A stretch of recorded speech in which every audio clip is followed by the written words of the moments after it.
All right, guys, today I'm doing a walkthrough of the Yakrods X-Chatter Chatterbait rod.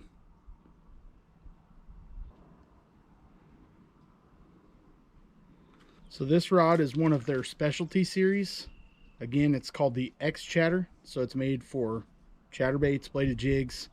It also throws spinner baits really well. I've actually already tried this rod out. I took it out and ripped the chatterbait through some dead vegetation. Currently, we do not have anything living here. As it's starting to warm up, I think we'll have some come alive pretty quickly, and that's going to be a key to my tournaments coming up. I'm really looking forward to throwing this a whole lot more. I started throwing a chatterbait for the first time last year, had some mild success, and started learning how to throw it. I always had a fear of actually throwing lures into grass, as you know, I always hated getting hung up on things. So started pairing my rod with some braided line and actually learned to rip that through the grass, and learned that pulling it through the grass like that sometimes gets you bit more than anything else will. So definitely really looking forward to putting this to work over the next couple months. My first tournament is actually in 2 weeks, so cannot wait to get this on the water and actually do some work with it. I paired this rod up with a Lews Classic Pro. I've started using this reel quite a bit. I really like it. I have it on a few of my rods and has a very smooth drag, casts very well. I'm able to have the brakes fairly minimal and still have no backlash other than when I make a mistake myself. So I think this is a great pairing with this rod. The chatterbait I have tied on currently is a Berkeley slobber knocker with a Berkeley power stinger as the trailer on it.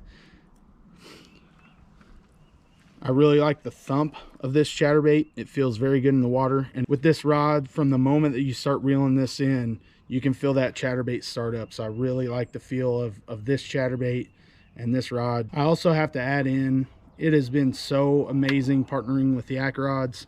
This hat I got from them, this shirt, and then their new tether system. I'm not sure if you guys have paid attention to the tethers that I've been using, but they're a bungee cord style material. So this new tether system, I'm really looking forward to trying it out, getting out on the water.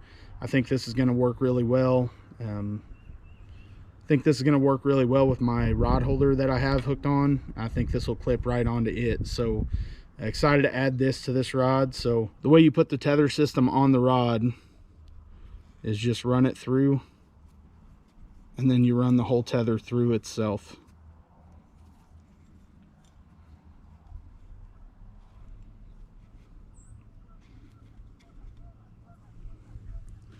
Now, I know what some people are thinking right now. I thought it right at first as well. I did not know how much I would actually end up using the tethers. I know when you're in a kayak, you've got a small working space. There's a good chance of hanging up on something. That does occasionally happen with the tether, but it's very rare. I love the way the Yakrods tether system's set up. And the most important thing is these have already saved my rods. I've had a time where I actually dropped a rod in the water. The tether system saved my rod. So very thankful to have this connected to my rods.